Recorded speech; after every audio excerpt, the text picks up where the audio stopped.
This episode is brought to you by Spirit Point Performance Hooks, featuring their all-new diesel.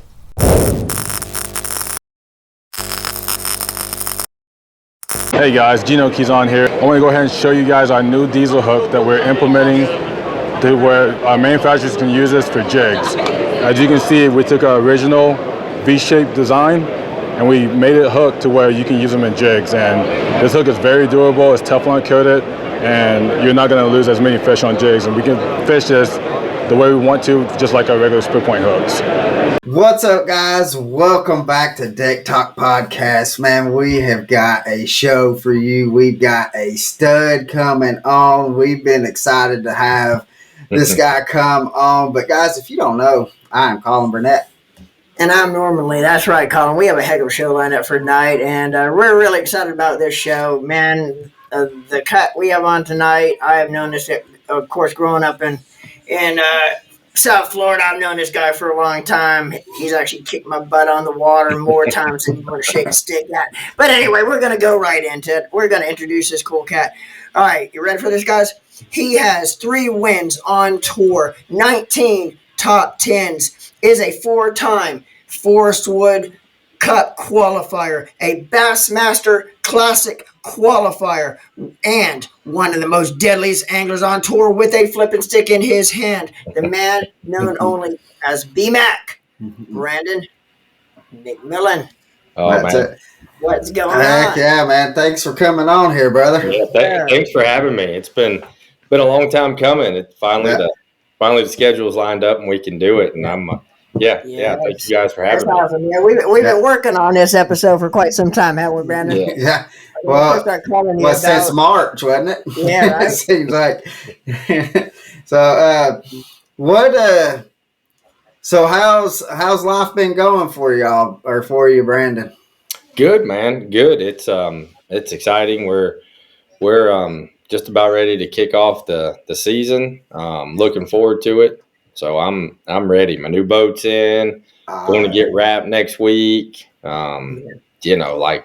Life is good. I'm just antsy. I'm ready to get out there and start catching a few.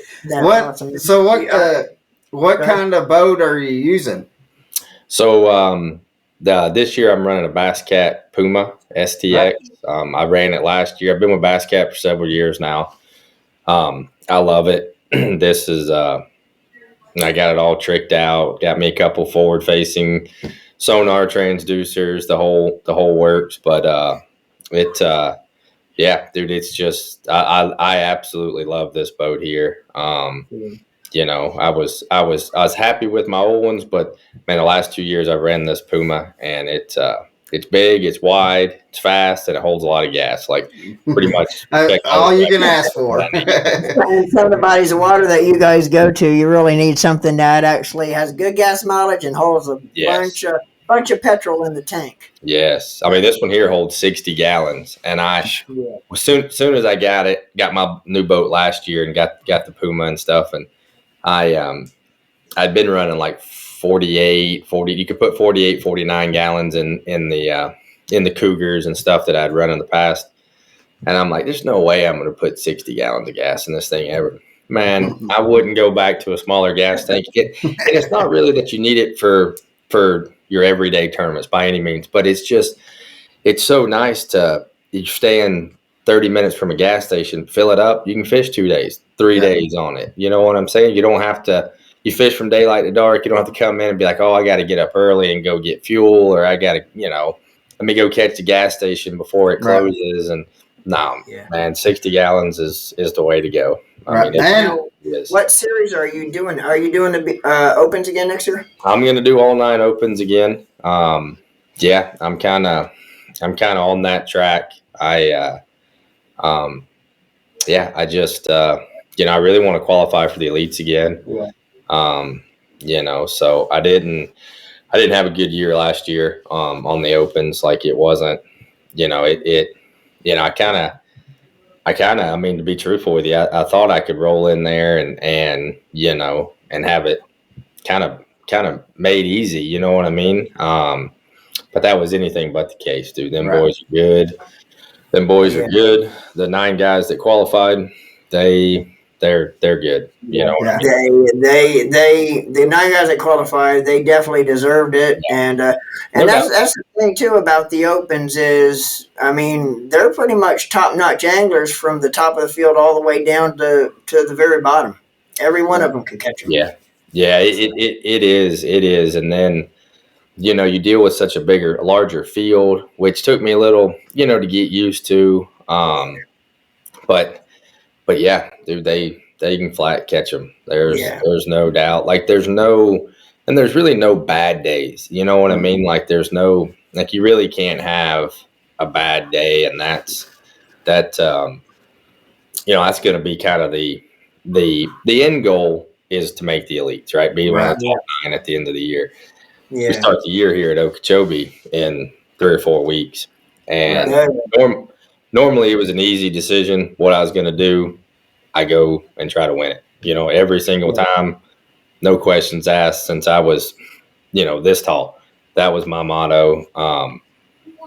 But man, dude, you fall flat at it on your face, right out of the gate. It's Yeah. gonna Well, it's be hard to recover from. gonna be a tough road to haul. So Yeah. I've been putting my time in and stuff, but it's a different lake than I grew up fishing, and it's a different circumstances. I mean, it's the same old time of the year. Fish are doing the same old thing they've always done in January, February, but it's gonna be I'm gonna consider. I'm more considering playing it a little bit easy. Just make sure I catch some because yeah, there's been plenty of FLW tour events or Toyota series that I fished here where it's been 1 o'clock and I've had 2 yeah. bass in the box. You know what I mean?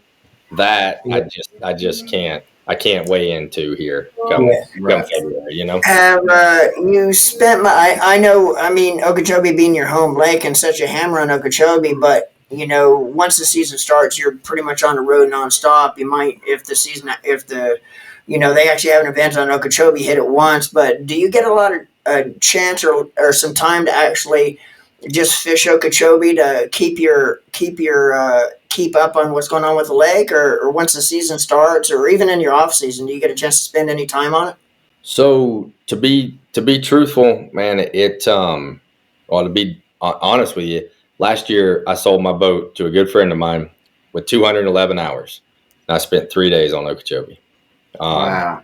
And that's not due to not having the time or whatever. Man, I mean, first off, I mean, let's just face facts here. Okeechobee is just not what it used to be. The fish are still here, but it's just, I mean, you ride past places and there's nothing. I mean, bare, Yeah. like it's just been so mismanaged over the last several years. Yeah, and that's kind of been going on. Yeah. That's been, without going into a lot of detail, that's kind of been going on almost now for about 10 years. When it comes it to has. first It has. what they're dealing with down there. And that's what when the guys that we've had on that that we've talked to that's from Florida, that's their biggest thing, and that's the first thing they'll say is Okeechobee's not the same Okeechobee that it was 5 years ago, let alone 10 to 15. And he's like, that everybody has said with them spraying, they'll go in and spray, and it has. It's It's like there's no rhyme and reason for where they are and what they're spraying from time to time. Right. Oh, right. there's rhyme and reason. Let me right there. Well, yeah. That's Well, that's the rhyme and reason, but not that it's a good rhyme and reason. But yeah, that's their rhyme and reason for no. it. It's disgusting what the place looks like now. I mean, really, truly. I mean, and the fish are still here. we catch them every day. I mean. You can look back at some of the Roland Martin tournaments we've had this past season. I mean, we had a tournament. We hold a tournament every year for my dad. We had 60 or 70 boats. We had 11 bags over 30. You know what I'm saying? Like it's phenomenal fishing. Right. It just doesn't look the same. It doesn't fish the same. You know what I mean? And it's sad, but so to answer the question is no, I really don't spend a lot of time out here anymore. With forward facing sonar kind of, front and center nowadays, we have we have a lake house in Lake Placid. And we've been, any chance we get, we go up there. It's a better family atmosphere. Kid can fish off the dock. My boy can. We can do a little, water skiing. In between that, I can get out there and, 15, 20, 25 foot of water and scope around and, start learning. Right, and honing that in. That's where we're at nowadays, right? Right. So, even if Okeechobee was the old Okeechobee, right, and you could catch 30 pounds flipping a big weight, I probably would still spend my time up there just for the simple reason, like that's the closest place. It's an hour from the house. We drive up there.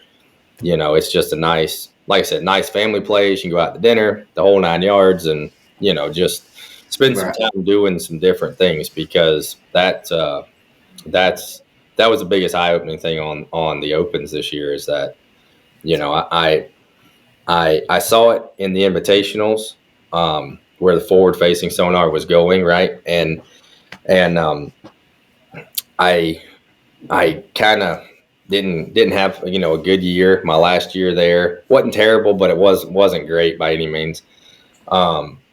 So I really thought I could just go over here, fish the way that I've always fished in the opens, and have a shot to qualify. And the boys in the opens are younger and better at that than any other tour, in my opinion. You know what I mean? Right. But and what we've noticed,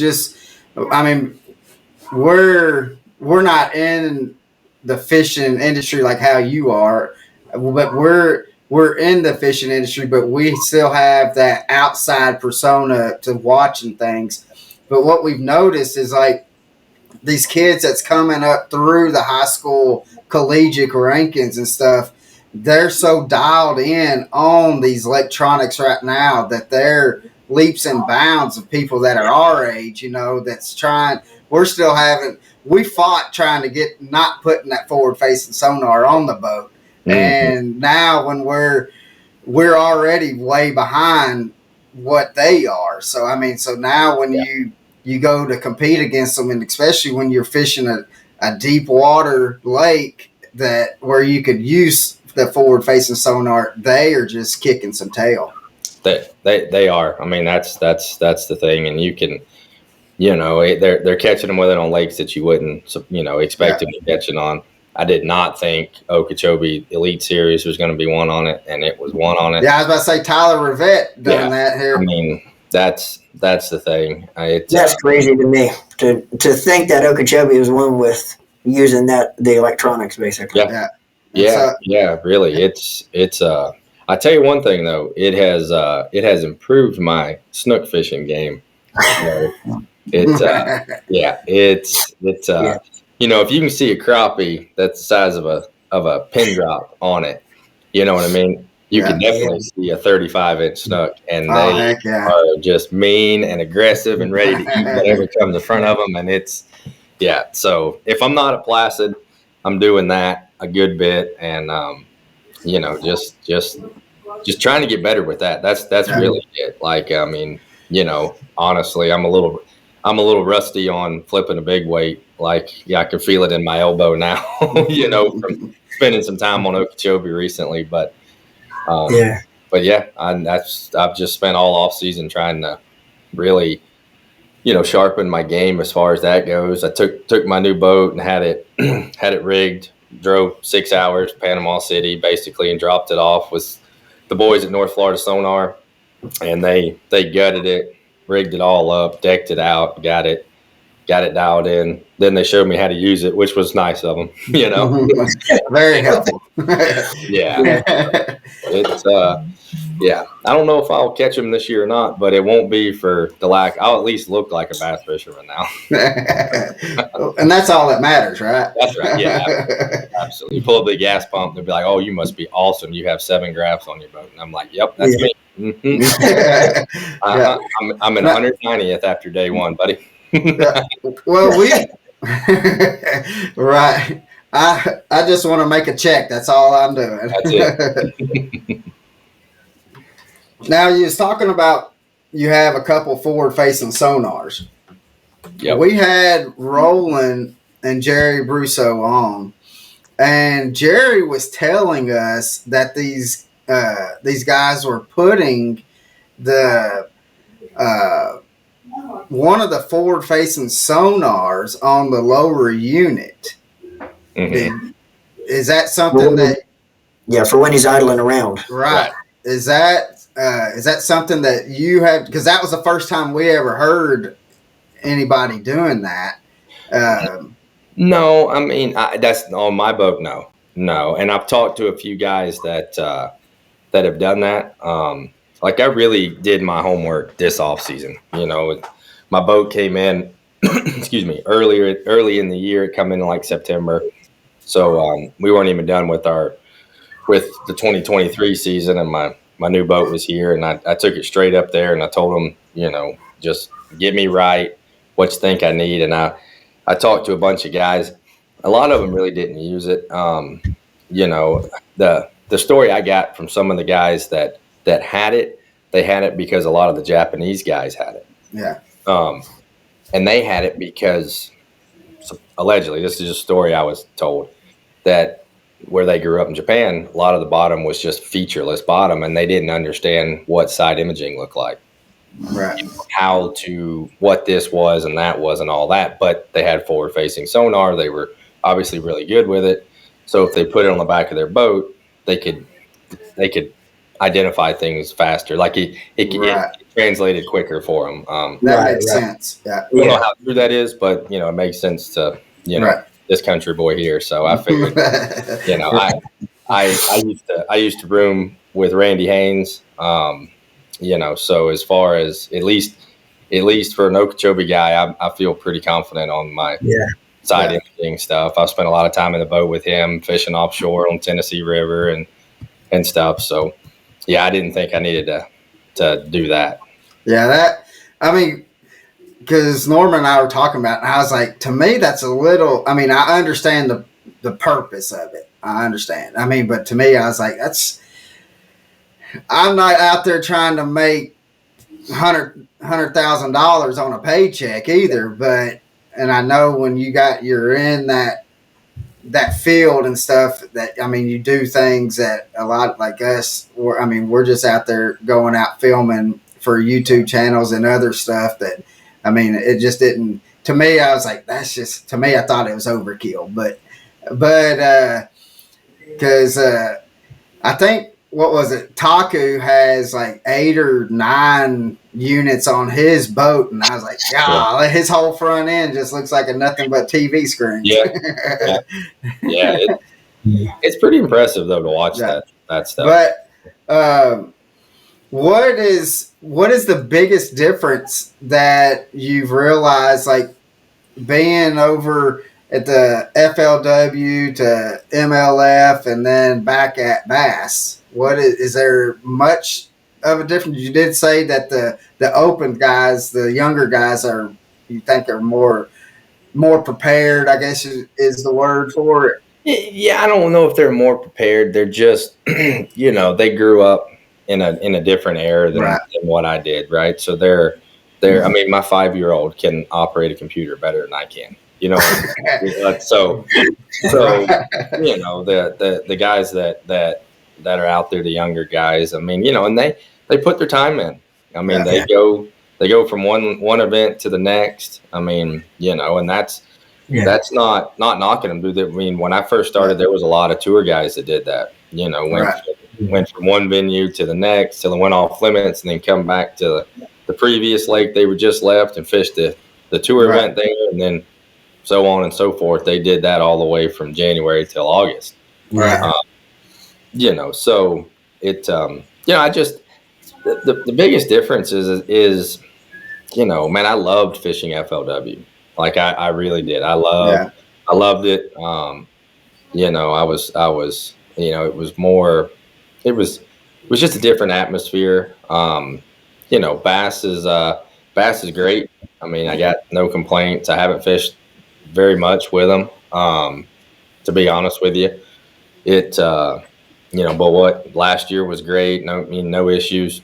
It all seems, you know, steady Eddie. I mean, you know, each individual organization is there to run a business, and it's pretty professional, straightforward. Right. I mean, So Yeah. was there much of like a mindset change for you when you had to with being with the MLF and being way released to being having 5 in the box? no, I never did fish the BPT. Oh, okay. I never did. That was kind of started, while we all were fishing FLW. Yeah. Not many guys from the tour, from the old FLW, were picked in the original 80 to go. Right. And stuff. But yeah, no, I don't know. I mean, I think catchway release is great. I think it's great for the fishery. I think that's I really think that's a great thing. But Right. it just doesn't. I don't know. I like to box them, take them off. Yeah. You know what I mean? Now, You don't have what? you don't have a lot of issues with some of Yeah. the recent drama when you put one in a box and Right. take him 30 miles back. So. Now, what's your opinion, though, Brandon, on all the changes within the past 5 or 6 years that kind of happened to the topper echelon of the sport?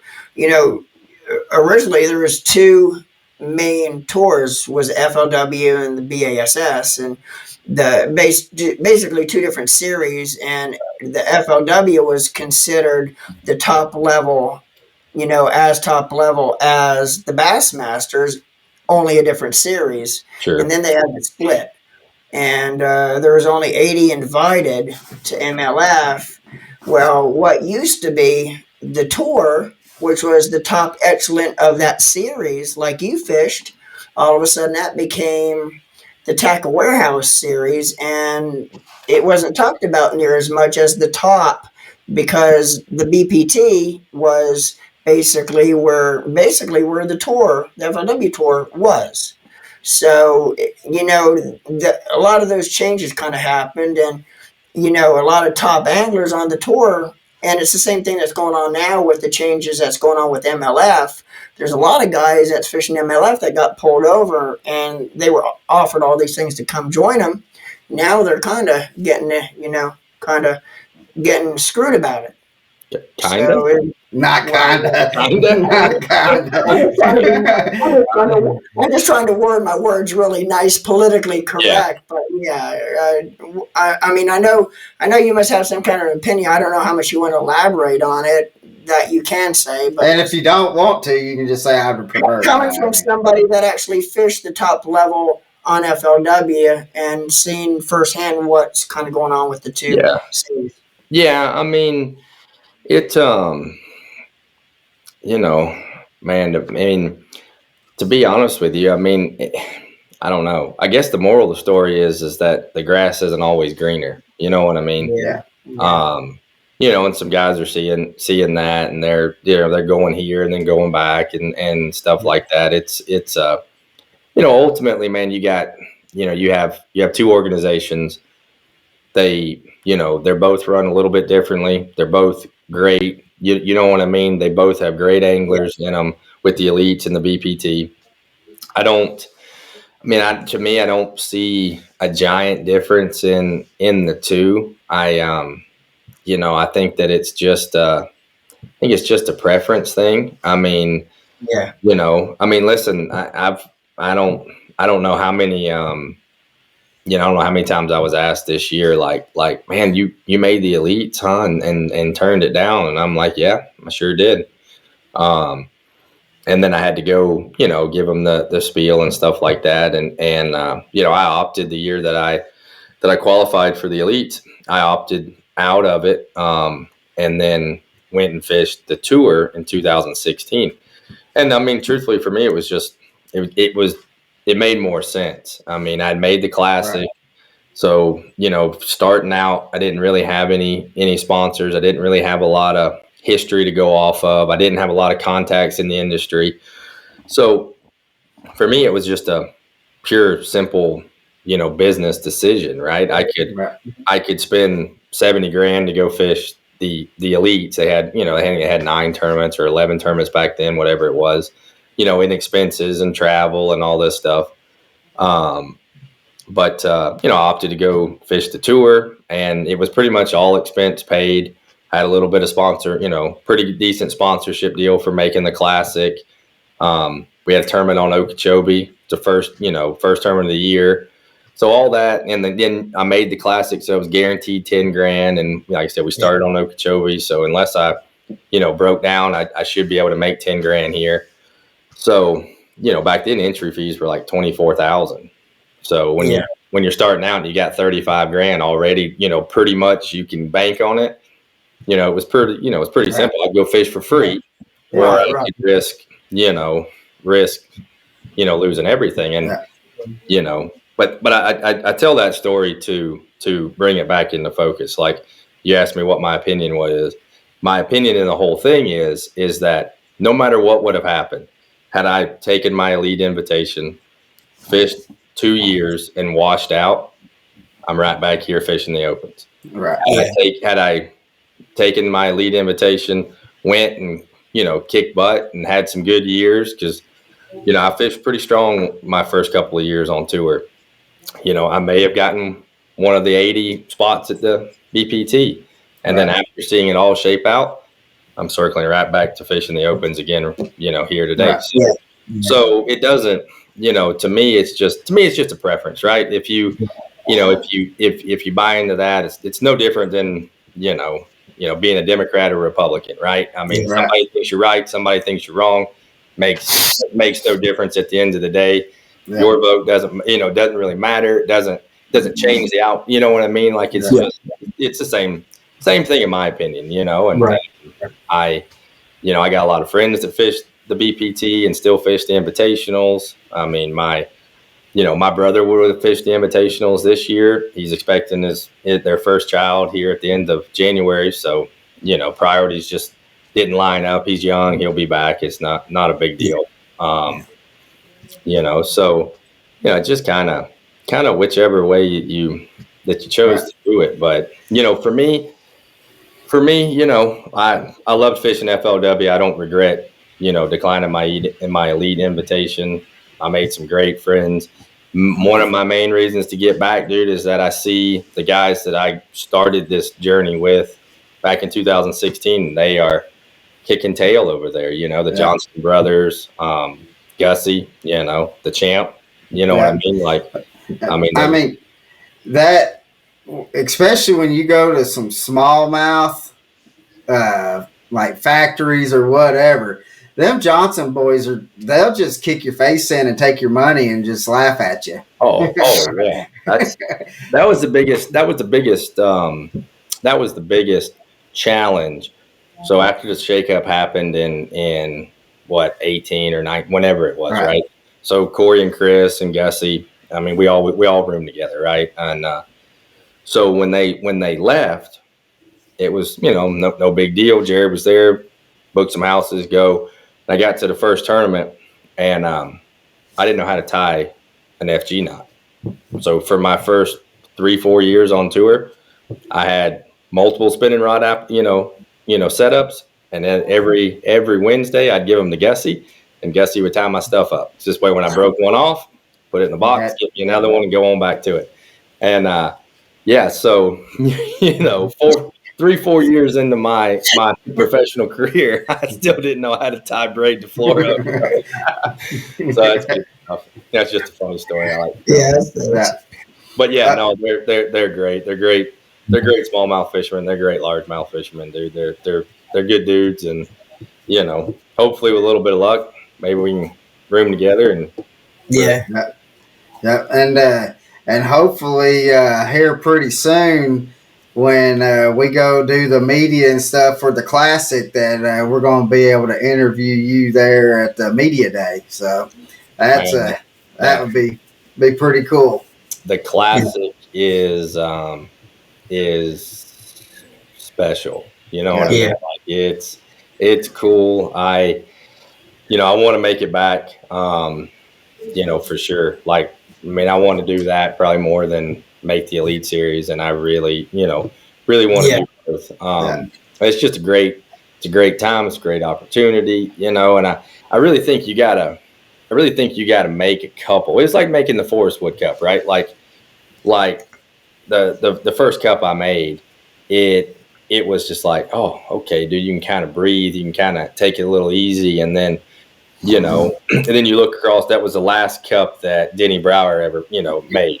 Right. And I'm standing in the bag line in the back of the Coliseum and stuff, and I'm looking at him. I'm like, man, that's as a flipper, like you don't get That's not. Yeah. right. That, And yeah, my wife, she's like, well, go get your picture made. I'm like, no. Well, she made me, right, and that was hanging in my shop out there. You know what I mean? Like, right. cool. And same with the classic. Like, I think you got to make it again to really appreciate it. I didn't know anything. Like, I didn't know the rules of the road. You know what I mean? They send you an itinerary that's like the yellow pages. Right. Be here, do this, don't be late. You know what I mean? And I'm like nervous, and fishing was kind of like second. You know what I mean? It's kind of secondary. Yeah. Like, okay, well, tomorrow's good. I don't have to do anything but just launch my boat and go fish. Right. Yeah.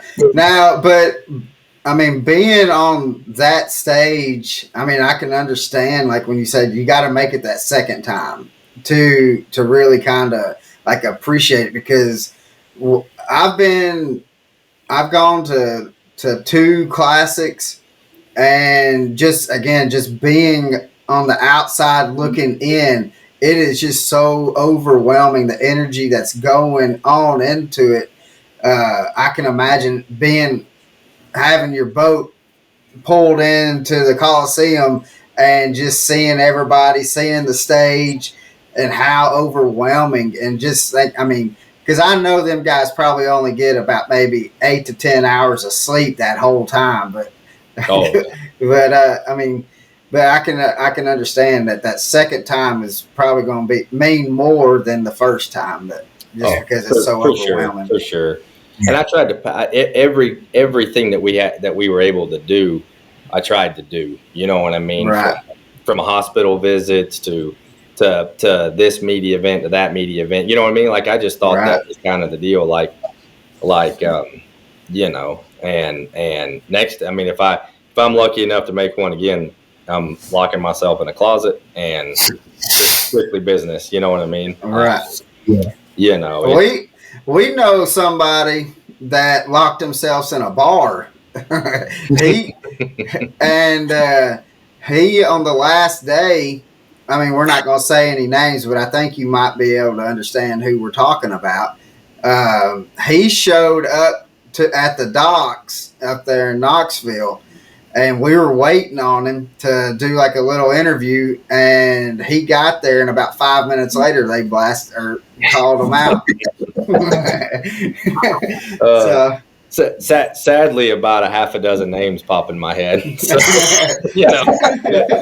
if that shows you the crowd that I run with. Right. Well, I'll just say this: he rooms with the people that you used to room with. So. Oh, okay. Makes sense. So, but let's talk. I want to see what your most epic fish catch is, because Norman and I have an epic fish catch that we think is one of the greatest fish catches in fishing history. That we think that it is. I'm gonna lead Brandon into that. The most epic fish catch you'd ever see. And was that third day, or was the third day or second day of the event? That was the third day. Yeah. I was actually there.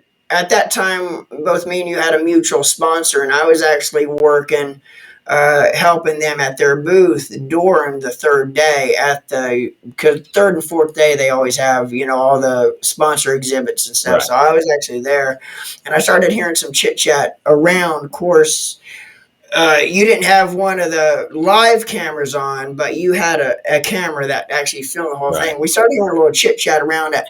Oh my goodness, there was somebody just had the most epic fish catch you'd ever want to see. So we started hearing this little chit chat around the booth, and we didn't know who it was at that time. So I didn't actually sit around for the weigh-in. I had to get home right after the booth closed and everything before the weigh-in started. And when I got home, I pulled it up on YouTube, and it was already on YouTube. I was like, oh my goodness. But Brandon, take us from start to finish, kind of relive that moment because just a little bit of a backstory. It was the first tournament of the year. It was February, and if you live in the north and don't think it gets cold in Florida, we just had a cold front conditions during that event, and I think air temperature when you went in was probably at that time around 50 or below, maybe in the 40s. Yeah, it might have been a little bit warmer because it wasn't. I mean, I'm a Florida boy, right? So I wear flip flops. So about 55 is where I cut it off, right? If it's Before below we start 55, talking about that, I'm going to tell you that was the second most impressive thing about that entire fish catch, dude, is you going in, coming out with no shoes. And I'm thinking to myself, how in the hell do you pull that out? When I'm fishing in those conditions, I have batteries in my socks that's keeping my feet warm, and I'm looking at your toes there exposed outside them sandals. I'm like, how in the hell does a Florida boy do that? But anyway, talk about that and relive that, man, from start to finish. How it transpired. I'll start with this. On the second day, right on day 2 of the tournament, I'd caught him pretty good on day 1. So day 2 rolls around and it's it's kind of slow. I got a long day to fish, and I started moving around and just running some new stuff, and they started biting, right, and like I caught a good one, and like, okay, I just need one more. I'm gonna make the cut, right? I'm gonna make day 3, and life is good. I'm standing on the bow of my boat. I was running a Ranger at the time, standing on the deck of the Ranger, and I had to go to the bathroom. So doing my deal, right? And I'm standing up, and I hear my co-angler. He says, "Look out!" So first thing I do is turn like this, and he cracks me right in the chin, right here. Oh, with man. the weight, right? So, and it didn't knock me out or anything. I didn't see stars. I'm like, oh, all right, well that's fine. And I turned around, and I'm like, "Am I bleeding?" And I look like this, and his face got as white as my shirt, and he goes, like just stunned. And I look down at my feet, and they're just covered in blood, right? So I'm like, well, it'll eventually stop bleeding, right? Well, any guy watching this knows when you cut your face shaving, right, it bleeds for like 45 minutes. Forever, it seems like. So yeah. So I mean, I'm split from corner to corner there, and anyway, buddy of mine rides by. He's doing a camera boat operator, right, and he's running. I was fishing down south. He was running around down south. I'll flag him over. Went through one towel, right, just blood soaked and everything. And I tell him, I'm like, "Man, you got any Band-Aids?" And he goes, "Bubba, Band-Aid ain't gonna help that, right? I mean, it's open. You can see my chin bone. Like, it ain't helping." He goes, "Well, you got anything that's gonna stop the bleeding? Like, they're biting. Like, I need to get back in there." And he's like, "Yeah, I got some super glue." And I'm like, "All right, that'll work." So he laid me down on the deck, and he super glued me back together, right? And that was hurt the worst, right? I mean, oh, it burns. That was bad. That was bad. And then the worst part is that he glued it, and then he took the towel and he pushed it like this against it. And well, then the towel stuck there. Yeah. So we kind of trimmed around it a little bit. You know what I mean? I got a big old neon green microfiber towel right there. So anyway, so I go to the ER and I make the cut, because right after that I catch like a 6 or 7 pounder. So I know I'm gonna make the cut. I come in just a little early, weigh my fish in, and then I go to the ER and I get like 5 or 6 stitches, and I come back. So I tell you that is that my discharge papers said on Friday night, day 2, they said, "Stay out of the sun and keep it dry." Those are my 2 instructions, right? So at like 7:45 the next morning, I'd have blown both of my instructions out, right? But about the fish catch, man, I mean, it was a cold day. The wind was howling. It was just your typical Florida, Central Florida, South Florida cold front, just blowing 20, 25 mile an hour due north. So yeah, and I'm down there. I'm pitching a big weight around, and as soon as it goes in, like, she ate it. I know she ate it. I watched the video again. She ate it, and I never felt it. And when I pick up, I knew I had one. When I leaned into her, I mean, I thought I had a good hook into her, and she comes wallowing out of that pennywort mat, and I'm she's coming, so I'm just fixing to boat flip it. She's coming, and I'm bringing her. Right. And about the time I get ready to boat flip, it just comes unbuttoned, and it just lays there. Anybody that's fished Florida in the winter, like, we're cold, Floridians are cold, bass are cold, like nobody really wants to do much. And she's just laying there, and I'm like, I probably can, in my head, I'm like, I can just reach down there and grab it. Yeah. So I lunge right the first time, and I come like this close from touching her. So I gave it all I had the next time, and just went right on in. Right, had no idea anything was going to happen. And I'm freaked out. Right, I've never been in Okeechobee. I don't swim in Okeechobee. I don't want no part of snakes or anything like that. So you know what's in it. Yeah. So when I go in, I just happen to fall, and I don't hit her. She's still laying there, and I come up like this, still got my hand on the boat, and I come up and I look, and I'm eyeball to eyeball with a 5-pounder. And I just lift it up, threw her right in the boat. And I had no idea if it was a legal catch or not. I didn't know, but my co-angler pulled me out, and I went to call the tournament director, and my phone was in my pocket, so it was shot. I threw the FLW iPad and my co-angler's cell phone out of the boat, it moving around periodically through the first part of the morning. So yeah, we were done. I lost my sandal. I mean, it's my lucky sandal, and I didn't have any other clothes in the boat. Like, I didn't have anything. That was what I was going to ask you, is because, I mean, even you could tell that it was a colder day. And then hearing that wind howl, I was like, yep. I told Norman, I said, the first time Norman showed it to me, and I was like, I hope to goodness he's got some clothes on. I said, because that's going to be a long day. No, I didn't. I didn't. And it would have been a long day. But I just, like the day before, when I got popped in the mouth and I needed a buddy, little home field advantage, right? Yeah. I look up, and there's a good friend of mine named Roy, old timer, driving around a camera boat. 10 minutes later, here comes my brother and my team partner. Just, hey, we want to know if you're catching them. I'm like, yeah, they're biting pretty good. Can I have your clothes? And so that Saturday at weigh-in, my team partner gave me his shoes, he gave me his jacket, and he gave me a dry T-shirt. And he wore like a Sims rain jacket like this, and he walked barefoot around Roland Martin's Marina because he lived in Lakeport, and he didn't want to go back and get clothes, so he just that was it.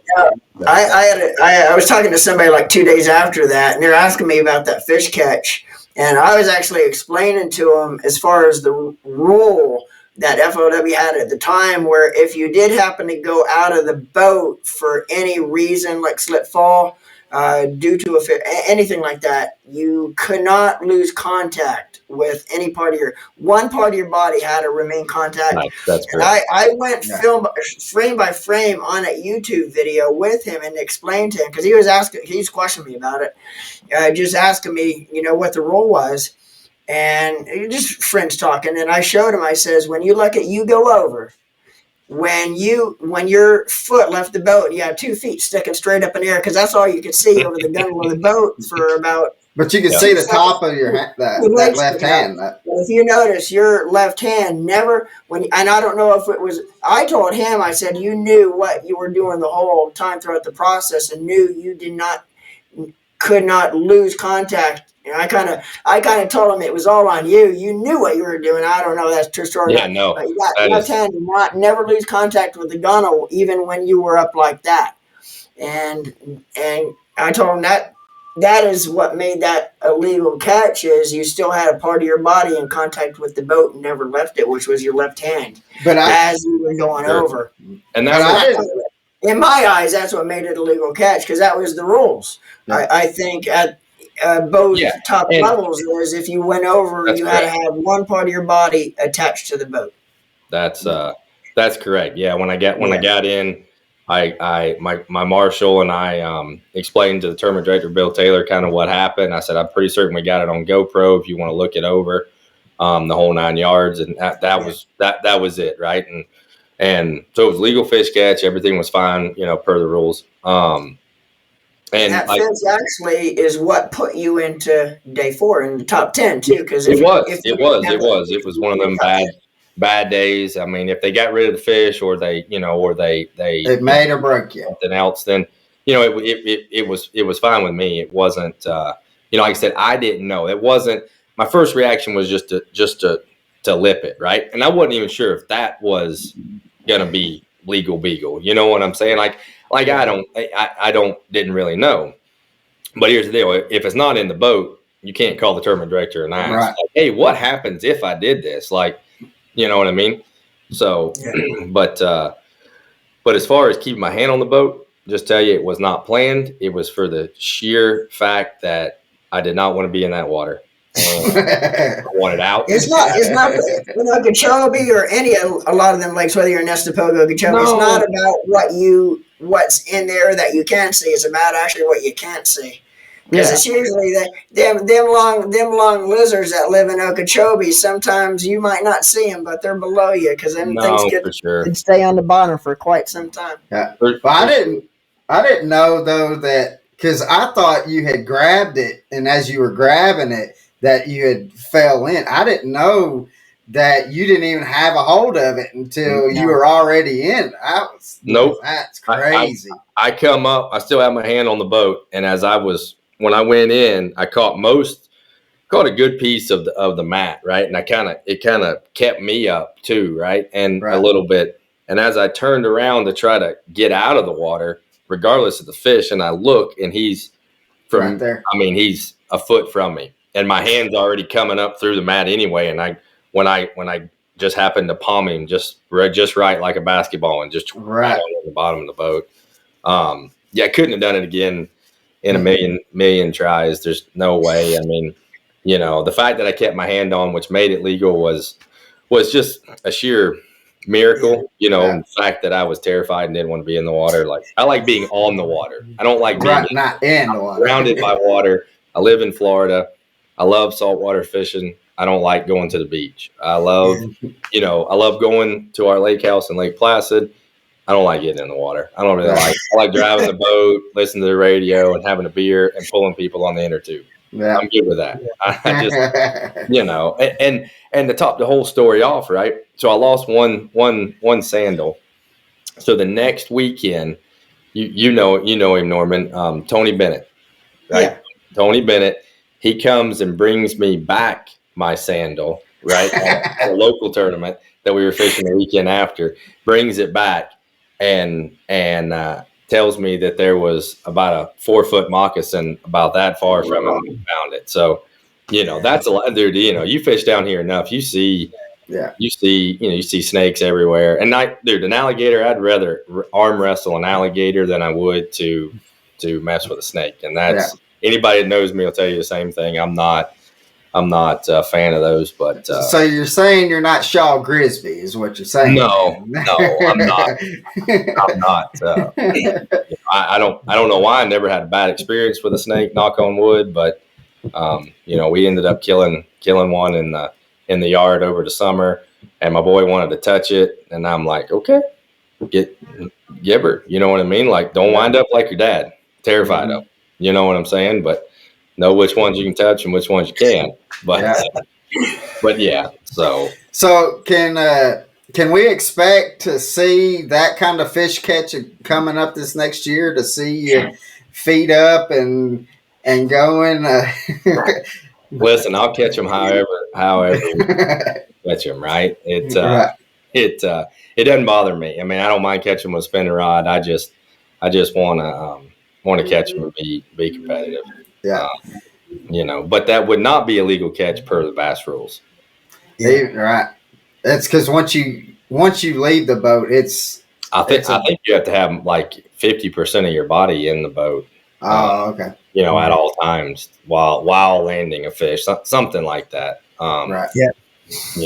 That's been the biggest difference between the FLW and the MLF rules that I grew up fishing and bass. They're the same, but they're just slightly different in some aspects of it. And I'll be honest with you, last year, I never really read the rules. Like, I don't feel like a guy like me should have to read the rules. Like, you should just know whether you're right or wrong. You know what I mean? It's not a questionable thing. Like, I don't think I've called a tournament director, but about 2 or 3 times in my whole career to ask, can I do this? Can I do that? And, it's pretty straightforward, but yeah, like, I actually read the rules this year and got, just to make sure, like, for instance, in FLW, if you have a 12-inch size limit, you throw a 12-incher on the board, you can squeeze the tail, and if he touches, legal fish. In bass, you don't squeeze the tail. You have to fan the tail and then make it, so if it's 12-incher, it's 12-incher, right? I mean, if it's a keeper no matter what, but it's just different. So I didn't, what I mean? Their process is different. Just a little bit different, and that's fine. I mean, but yeah, other than that, it's still steady Eddie. Got to catch 5 and Now we have a lot of kids and stuff, and then the parents also that we've seen to where they're trying to their kid is trying to get into being an angler and stuff. What is, or how important is it to be as versatile as possible that you can be, instead of just kind of honing in on maybe just, I just love throwing a frog or flipping, or is it more important to be able to be to be good at everything instead of great at one thing? Man, that's a great question. I think with the inception of forward-facing sonar, I think you just really have to be good with that. Nowadays, you're gonna come across some tournament somewhere where it may not, where if you're not a strong flipper or you're not a strong sight fisherman. I mean, I guess that would be probably a couple of the things, like to be able to flip a little bit and sight fish, and then be good with forward facing sonar. I mean, if I think about it, I could probably come up with some more. Right. But I mean, because that'll kind of get you through the hump, like forward facing sonar can kind of carry you through the bulk of your season, right? But then there's going to come a time where, at some point where it's going to be a high flooded, dirty lake, and you're not going to be able to really catch them. Like, you better know how to flip a jig, a little bit. And then, you're going to run across the tournament. Like this year, we're going to Santee Cooper in March. I mean, it ought to be red hot. Big girls laying around everywhere. Not saying you can't do something different with forward-facing sonar and be a contender, but like I said, I mean, that's like, you really got to get good with that. Like, it's and there's a lot to it, right? It isn't just flip a switch and they all of a sudden, just appear. Like, you know what I mean? Like, you watch some of the good guys, that are out there on YouTube and stuff. Like, they're in touch with the trolling motor pedal, and their foot, and watching the screen, and then can hit with whatever they're fishing. They can hit a target 75 feet out from you without picking up their head. You know what I mean? Like, that's, you know what I mean? And I'm not a fan of forward-facing sonar, but watching the good ones do it's a work of art. It is a work of art, right? Yeah. It's just like watching Andy Morgan flip a jig down the bank, or you know what I mean, or something like that. It's KVD with the jerkbait.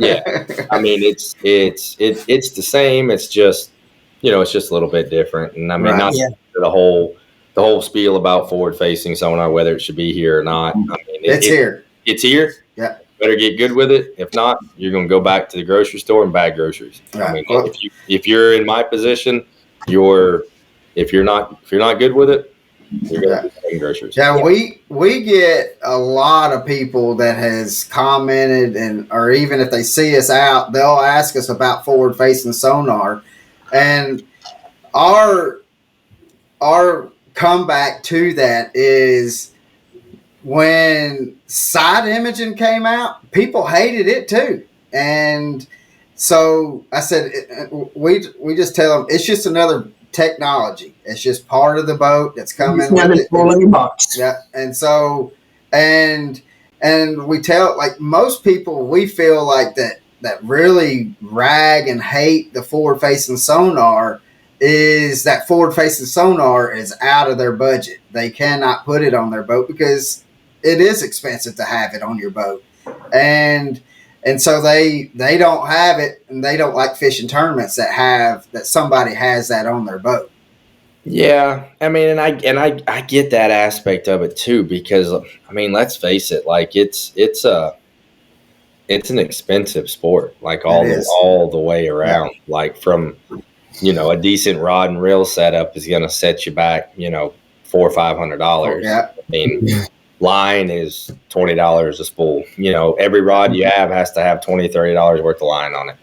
I mean, and baits are just, you know what I mean? So, I mean, yeah, and that's part of it. You know what I mean? That's unfortunately it's part of it. Yeah. I wish there was a way around it. I mean, I don't ever see it go away. Nah. I don't know if the cost is going to go down. Because I don't think it's gonna, I don't think it's gonna be like that. I don't think there's enough of us within the industry that actually, care enough to tournament fish. I mean, let's face it. I mean, tournament fishing is widespread across the country, but there's not just, you know what I mean? It's not for everybody, right? And I just think that, just with Lowrance or Garmin or, Humminbird selling, X number of units, I just don't see the, per year, I just don't see the cost coming down. Yeah. And I mean, it's until the next big thing comes out, we won't. I think it won't. We won't see it come down. No, and that it's an unfortunate deal, but it's also unfortunate that a bass boat costs $100,000 now. Yeah. So, I mean, really, what's $1,500 transducer with $100,000 bass boat? I mean, and it's kind of one of them things too. As the technology grows in the sport, you kind of got to adapt to the technology, because if you don't adapt to it, you're just not, like you were mentioning, Brian. You're just not going to compete. If you remember back, I mean, this has been happening with different pieces of technology that came out in our sport, really dating back to like 28 years ago when Power Pole first came out. I remember when the first Power Pole actually came out, we kind of dealt with the same thing where, some guys got them pretty quick. Other guys, I'm not going to put that on my boat.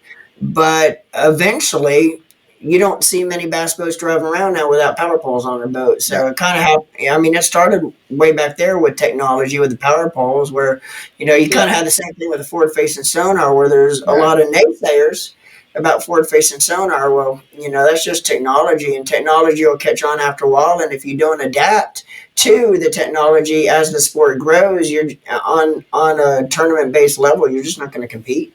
And that's been that from the time when in my I was 18, 19, 20 years old. That's one promise I tried to make to myself, and I had no idea forward facing sonar was coming out. Like, I just remember there was a group of guys that from the Ocala area, Central Florida down, right? And they were hammers, and they would show up and they'd take your money on any Toho, Kissimmee, Okeechobee, and they were big time flippers. And that's like when they came into town, you knew you were fishing for second, right? So anyway, and they were, lead sinker guys. They were, 25-pound big game, and that's what they did. And as stuff got better, right? Braided line, hooks, tungsten weight, stuff like that, and then with the inception of like the Sweet Beaver, it changed. They didn't change with it, and they fell by the wayside pretty quick. And that was on a small scale from what I saw, right? Where you're just not going to wrestle an 8-pounder out every single time Right. with 20-pound with 20-pound mono. You're just not going to do it, right? You need Right. 60, 80-pound braid, big old stout rod and the hook, and you got them. And I told myself, like when I was 20 years old, like I want to do this. I want to give it 100%, and I don't want to be hard-headed enough not to change, Right. when it comes. And then the last couple of years, yeah, I mean, dude, I stayed kind of hard-headed and, not saying that I'm a master at forward-facing sonar, not saying I'm going to catch them this upcoming season, but I'm going to spend a lot of my time doing that. And, and we'll see, because I want to change, right? I mean, if you're not going to change, I might as well go back to just staying here and fishing around the house and Right. fishing the way that I want to fish, right? But I love getting in the truck and driving to the next venue and talking to my buddies and trying to figure it out. And then you get a couple of days on the water, and like, that's still what Right. drives me. You know what I mean? And unfortunately, I can't do it with a jig anymore. I've proved to myself the last 2 years that going down the bank and flipping a jig like I used to do a lot of the time, it's just not the way it goes down anymore. So Right. Yeah. Now, is there a lake that you're looking forward to getting on that you're fishing up this next year? And I guess I can do like a two-parter. Or is there a lake that you wish that your tournaments would go on that you may not have ever fished, or you just do a great job on there? I mean, I'm trying to think where we're going. Like, I love the Mississippi River. It's it's right up my alley. It is a sketchy place to run around on. Yeah. That is the hardest. That's the hardest thing to kind of overcome, right? I mean, it's loaded with fish, loaded with grass. Lots of places look good. Lots of places are good, right? Right. It's just getting from point A to point B seems to be a task, and it changes every year. But I'm really looking forward to going there. Got that new lake, that Leech Lake, on the schedule. That looks cool. I mean, I haven't seen or really done any research on it or anything like that yet. It just looks cool. It sounds good. Not looking forward to the drive. Right. From Cuba to Minnesota is gonna be a couple of days. Yeah. Yeah. So Yeah. it's but yeah, I mean, really, like, I don't really care where we go, honestly. Yeah. Like I've been to all the lakes on the schedule, minus that Leech Lake, at least 2 or 3 times. So, Right. I'm looking forward to Santee Cooper. Hopefully we can catch them sight fishing there. It'd be great. We could have skipped Okeechobee as far as I'm concerned. I know. I mean, I live here. I'm gonna sleep in my own bed. But it's just, like I said, I mean, that's the one that's got me the most concerned is Okeechobee. Just the way it's fishing now and the way I want it to be and the way it is are miles apart, but whatever. I mean, it's fine. Yeah. If I had to pick a place, my least favorite one on the schedule is the second stop at Ouachita. I like Ouachita. Been there, fished Forest Wood Cup there. It's a great town. Been there a couple times. But at the end of February, like, I'm going to freeze to death. So that's my one.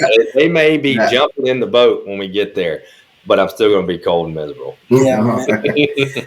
Are you ever able to pre-practice before any lakes go off limits with your schedule as far as pre-practice? I could. I just don't. I've done it in the past, and it just, to me, it's just not. You need to know how you're going to catch them Thursday and Friday, Right. not a month, previously and stuff like that. Yeah. And that's, like I wouldn't mind going to, some of these places like that Leech Lake. I wouldn't mind spending 2 days and just kind of riding around and looking and, Right. But in the opens we get 4.5 days, and that's more than than you ever need. You know what I'm saying? Yeah. Now, So like, let's go like towards like when you're practicing and stuff, and let's say you're on chick, and how do you go about, or how many, when you're thinking, all right, I know I've got these fish right here, and do you look towards like fishing all 4 days? Like, I know I got enough fish now that I know that's going to hold me for the 4 days, or are you looking more? I'm fishing till Saturday or whatever. At least 3 days. How do you go about knowing in your head that, all right, I've got enough fish, or I'm going to be pushing it? How do you manage your fish that you find before the tournament actually starts to know Right. if you made the third day cut, when you need to leave a group of fish to save it for the next day, or how do you actually manage your fish knowing you might be able to make the third day, and you kind of got to manage them, when to leave, when to stay, how long to stay in a certain Yeah. group if you know you might need to use them. If you're culling 3 pounders and you know you could use those 3 pounders the next day, when do you make your decision to leave or stay if you know you Well, might need to manage them fish? well, I mean, a lot of it depends on like where we are, right? So, you know, I would just use Okeechobee for an example. So historically, right, overall, over all the years, 12 and a half pounds a day will get you a check, right? Out of Right. 150, 180 boats, 12 and a half pounds. So you get that 24, 25-pound mark. Like you're going to be knocking on the door to get a check. Right. Um, and you can kind of look, and it's a pretty accurate formula, right? So you look at the day one results. And you look, okay, well, they're going to pay 50 places. So what is 50th place after day one? Say Right. it's, 15 pounds. So you can almost subtract 1 pound off of that. And so you're looking at that roughly that 29-pound range, right? Right. You look down, if there's 15-pound bags, well, then it might be 30, 30 and a half to get a check. Right. But as far as practice goes, like, I mean, you still kind of base it off of that. Like you're going and you're looking for obviously the juice, you know what I mean? Right. The honey hole, whatever you want to call it. But a lot of times, like in the old days, we got 2 to 3 days of practice. So you really have to narrow it down to either a section of the lake and get in there and have you a couple of different things, you know what I mean? Flip some Right. lay downs, crank some rock, and you know what I mean, and go fish the odd dock in there. Right. And just kind of be able to exploit the area with a couple of different things that you're able to get some bites on. Like if you kept a spinnerbait in your hand the whole time, you might not catch a limit. But if Right. you know what I mean, but you're going to catch a good one, but you just got to figure out how to, go over there and throw a shaky head around this rock and get you a couple keepers, and just get your head right and a little momentum going. Right. But I mean, for me, like the tournaments that I've won and tournaments that I should have won and stuff like that, like it just kind of happens, right? It just kind of puts it together. I mean, and truthfully, like I mean, you can't cull a bunch of 3-pounders in an area. You know what I'm saying? I mean, Right. you can't just absolutely burn them up. But, I mean, dude, I won a Toyota by 2 ounces. I mean, it was like 70 grand or 20. Right. You know Yeah. what I'm saying? So, I mean, with the cumulative weight, that's why that stuff with MLF, the I don't even know what they do now, but the zeroing and doing this and doing that, like, it's just not what I'm comfortable with, not what I grew up Right. doing. But yeah, I mean, I don't know. Listen, I've had some really, really good practices where I thought, yeah, this is going to be it. It's going to be on. Yeah. Yeah. Mm-hmm. And those are usually like my worst ones. And Right. I mean, it's, I really should have won a tour event on the Potomac River my second year, and I thought I had some good stuff, and it was terrible. Never could catch them. Went and pulled in this one little pocket, put my poles down, threw a Cinco, caught a limit, was in like 100 and something place after day one. Like, I'm just going to go back there and catch a limit and then go try to catch a big one, flipping grass, miles of grass on the Potomac River. And if I catch one 4 or 5 pounder, I make the Forest Wood Cup, and life is good.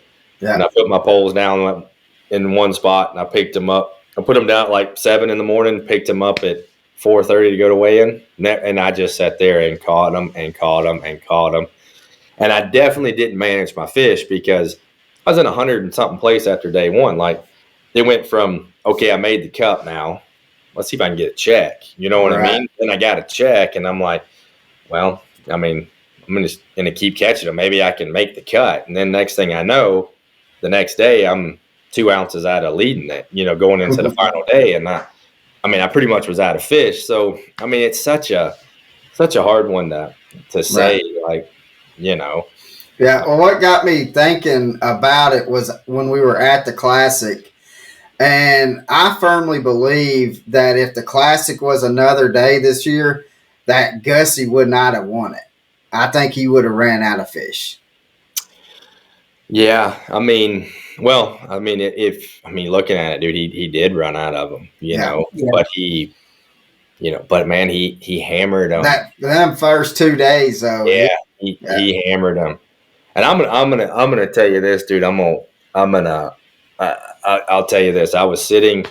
We went to the lake house that day, and I'm out on the lake, and we're tooling around, and I'm out there scoping them, you know what I mean, and stuff. And I got the class. I got live going on the boat, and I'm listening, and it went from 9 o'clock, he's got one, and 10 o'clock, he's got one, and I'm like, I can't do it. I turned it off, and like, I was a nerve. I mean, I went up there to fish, have a good time, hang out with the family, and I was a nervous. You're sweating just as much as he was. I hadn't talked to him all week, and when it was all said and done, he had 2. I knew he was loading up, and I texted him. I said, man, buddy, no matter what happens, I love you like a brother, and you were the best this week, Yeah. No matter what happens, because we didn't know, I mean, Bass does a good job of keeping everybody in suspense, Yeah. And 5 minutes later, he calls me, and then it was just like the old days. All right, well, let's go through. Let's see what Schmidt has, and we're looking, and we're doing the math, and he's driving, about runs off the road, and people are calling him, you know what I mean? And we're like, I don't know. I'm like, good luck, man. I don't know. I'm going to have a beer. I can't take this stress no more. I'm on the other side of the country. After he had won, we actually talked to him backstage when they're all getting ready to go in a press conference room. And he told us that when the last 2 men standing, right before they dropped his fish on the scale, he still did not. He actually, in his heart, thought he lost it. Yeah, he told us right before they actually weighed his fish. Gussie was standing there on stage, getting ready for him to, weigh the fish and call the number out. And Gussie told us he thought he had lost right there. He didn't think he had it. But I tell you, there's probably no other guy that is on tour that is as nice as fella as what Gussie is. He is, every time that we've talked to him, he has been the nicest person that we have ever. I mean, he earned that win. Oh, for sure. He earned it. He earned it, and there's no doubt, dude. Gussie is the same Jeff behind closed doors as he is on the stage on camera. He's that's him, dude. Like him, love him. Most people love him. I love him, dude. I mean, we like I said, we spent a lot of time around each other. But no, he's what you see is what you get, man. And he's as good as they come. I mean, I was extremely happy for him. We got back from the lake house, and I was watching it on my phone, and I was sitting in the front yard, and they had the truck running. And I'm like, I can't take it anymore. You know what I mean? And then when he won, it was great. you know, kind of teared up for him, knew Yeah. what it meant, knew what, I knew, like I said, dude, I mean, he's my boy. I knew what he went through, to get there. It was a good story. You know what I mean? They ought to make a Netflix show out of it. Good story. Now, we've had you on here for about an hour and 15 minutes. So we got 2 more questions for you. Well, I did until I started talking about this, and then I kind of, what is your goals for, like, let's say for the next 5 years? Where does Brandon want to be here in the next 5 years? I mean, I want to be on the Elite Series. I mean, there's no, no ifs, ands, buts about it. Right. Looking back, I probably should have made that jump a few years ago. That's kind of really the only regret that I have. And what I mean by that is not when I originally qualified. Like, Right. I still feel pretty good about my decision and so on. But, just, after the shakeup and stuff, like, I'm not saying it was easier back then to get in by any means, not taking away from anybody that got in. Yeah. It just, I just wish I was part of it, back then. And honestly, I just, I thought maybe it was going to be career suicide leaving, and doing it. And the guys that did, I thought, man, they're, I didn't, I was like, there's no way I could do that. But it worked out. And, when I decided to do it last year, like, life got a lot better. You know what I mean? Like, I didn't have the headaches of dealing with what was going on, and sponsors were happy, and, things just progressively got better across the board. So, yeah, I mean, I'm not going to be a career opens angler by any means. No. I enjoy fishing the opens. I love it. I love fishing, period. But the end goal after, this year, next year is to be in the elites. Yeah. And if that doesn't happen, then, man, it is what it is, dude. I got a wife. I got a 5-year-old boy that eat up with hunting and fishing, and so life goes on. It's not the end of the world, dude. Plenty of has-beens give it up too. You know what I mean? Right. So I'll gladly go off, but it's not. In other words, it's not going to be too long before when you fish the team tournaments back on Chobe or wherever you fish team tournaments. It's going to be the McMillan show with junior and senior there on that's for sure. That's for sure. And so my brother's having a boy. He's due. He's due. That's right. Also, and I did not know actually that he actually was having a child. So man, congratulations to Garrett and his family as well, man. Yeah, it's gonna be good. I mean, so our boys will be 5 years apart. So it's So in about 10 or 15 years, I can probably start fishing team tournaments with my brother, and we'll have to babysit those 2 crazy loons out on the lake. Yeah. So it's they're definitely taking his boat first. Then I'll fish out of mine for the first couple derbies.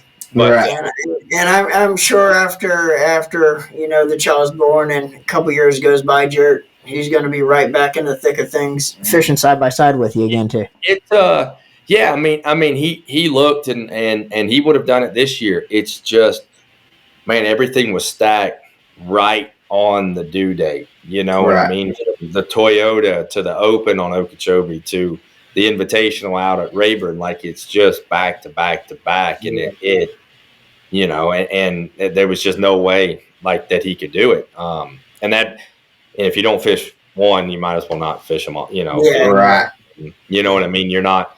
Especially with the invitationals now, there's really no goal other than making the top 8 or whatever it is now, and so if you miss one, you're done for it. You're done. So yeah, so that's it, dude. I mean, he'll be back. He'll be back, and truthfully, he's pretty good because this is the first time in several years that the big tournament on Okeechobee and I'm the only McMillan brother in it, so I'm a shoe-in to zero. Well, To zero.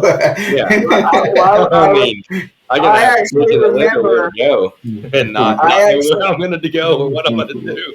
I actually remember Jarrett's first tour event back. It's actually back when FLW had the opens. They had like 2 opens a year. Yep. Where if you didn't fish, if you weren't fishing the whole tour, if you were fishing like the coaster, you were allowed to fish the opens. And I remember Jarrett's first event ever as at that level. I think he was 16 years old. I think 16, and he made the top 10. And I think you and him both made the top 10. But that was for somebody that young like Jared. That just goes to prove how much of a horse he is at that age. And and he'll be back. Let's put it that way. Yeah. Oh, absolutely, absolutely. Yeah, that was I forgot all about that, but that was kind of a cool deal. So he didn't. Yeah. He turned 16 during the off day. So Yeah. Oh. the tournament director said, "Well, as long as he's 16 by blast off tournament morning, he's good to go." So he practiced at 15, had his birthday during the off day on Wednesday, and then laced him up the next day. Yeah. So that's cool. Yeah, For somebody that young to go in with all, most of them seasoned tournament veterans and be able to compete at that level at that age, when it comes to the pro side of things, he was still really, he was young and green. Oh, and yeah. He didn't only compete, he kicked some tail. I think, and again, if my memory serves me right, both of you ended up in the top 10 that year. I think that's right. Yeah, but hats off to them, and again, congratulations, guys. Your family and everything, and we're looking forward to it. We don't know. They won't tell us what we're going to name him yet, so I'm calling him Baby Fred. Awesome. Baby Fred. Till we know otherwise, that's what's going to be. That's awesome. But yeah, love it. So, good. Well, Norman, take away our last question. Yep. All right, Brandon. If you were to have one person on your boat, now this person could be past or still with us, but one person to fish with for the day, who would that be and why? That's easy. That'd be my dad. It's been 12 years now since he's passed, but no doubt, like that's an easy one that will probably always be the same answer. Last time I saw him, we went fishing New Year's Day, so this every New Year's Day, that's time of the year rolls around, like, you get to miss him a little bit more. So, right. But yeah, for sure, dude, like he taught us so much, you know what I mean? Like he knew so much that, and, it was just a good dude. You know what I mean? Like he was my best buddy. I don't take that lightly. Like, right. Like you could call him anytime. He'd come pick me up from the bar. You know what I mean? When I couldn't drive, he was my team partner.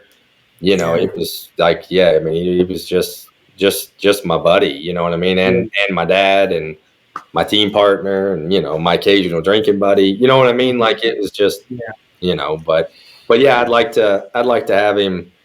I'd like to have him out one more day, just not on the way Okeechobee looks now, because I think that he would be sadly disappointed at what's gone on out here. But yeah, that's about it, man.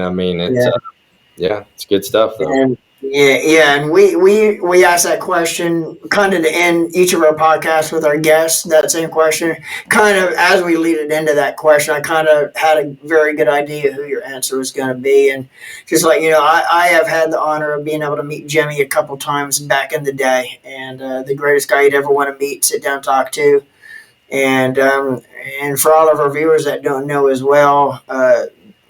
Jimmy actually also is an FLW Tour winner on Okeechobee, and I think he has 9 top 10s at tour level as well. So The whole family is stacked with fishing. yeah, and I was going to say, the whole McMillan family fishing bloodline runs very thick, Brandon, because I mean, not only you, I mean, going down to Breezy, Oh yeah, yeah. she is, she, every time I was on Okeechobee, she kicked my tail. Every time. I don't think I've ever beat Breezy, but I mean, one of the best fishermen, I mean, is Breezy. So that family bloodline yours, dude, just runs thick, and it It, all kind of starts with your dad, and it's it all runs down from there. And Yeah. your uncle, I mean, every one of you guys is just great fishermen. So there's that's something in your bloodline, dude. Something in the water you guys drunk I growing up. guess. I guess it's good, man. I mean, it's no matter what goes on, throughout the years and stuff, it's just like every time we have a big tournament, like it's a family reunion here, Yeah, especially if we right. have one here on Okeechobee. But um, the cups Jared and I made together, the family would fly out wherever we were. Like it was just, it was just good. There'd just be a Right. sea of BMAC jerseys and then Jared jerseys. You know what I mean? And it's good. I don't know. I don't know. I hope my son, you know, loves it as much as we do. I'm sure he does. I mean, all he wants to do is go out in the shop and play in the bins and look at this and look at that, and so it's the same way I was when I was his age, and it's good. But I mean, that's what we've always done, man. We've always fished saltwater fish, fished Okeechobee. Yeah. It's good. We Not going to be too long before you hear your son hollering out, "Dad, get the net!" get the net. Get the net. So no, Yeah. it's good. I'm looking forward to those days. Like Yeah, yeah, that's we going to be awesome.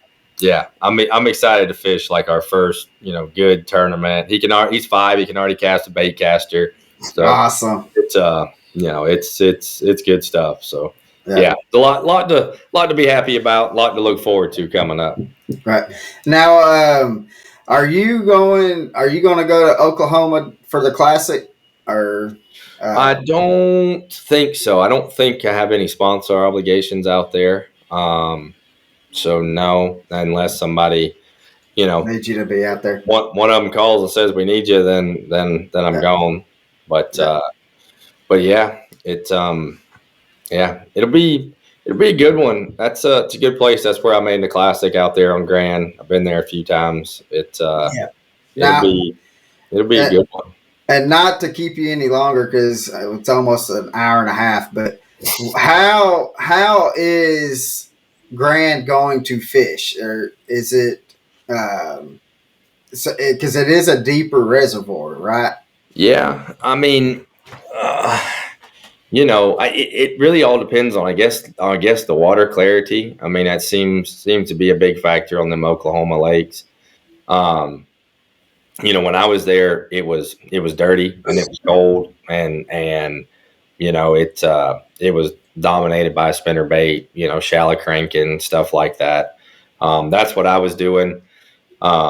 We went out a few years later in a tour event. Jeremy Lawyer won. Same time of the year, same conditions, and it was steady Eddie. Yeah. I mean, spinner baits behind docks, stuff like that. I don't know. I really hadn't been keeping. I mean, like I said, I'm not in it. I haven't been keeping up Right. with it, but it's going to be cold. I mean, and if the water's clean, then there'll be some boys that'll catch them on forward facing sonar jerking, Right. Demiki rigging, like stuff like that. So but it'll be good. I mean, Oh, I don't know. I've been to Oklahoma 4 or 5 times now. It's never been clean. So I don't. I would suppose it was going to be one shallow. No more than what little bit I know about the weather out there and stuff. As we speak about it. But yeah, Right. I would say it's probably going to be one shallow. Sounds good. Well, Brandon, brother, we're going to get off here. We thank you for coming on, and tell the family that we said hey. And again, we appreciate you coming on. And we're going to see you here at the Classic, brother. Or not the Classic, the ICAST. I cast for sure. We'll see when I cast. That's right.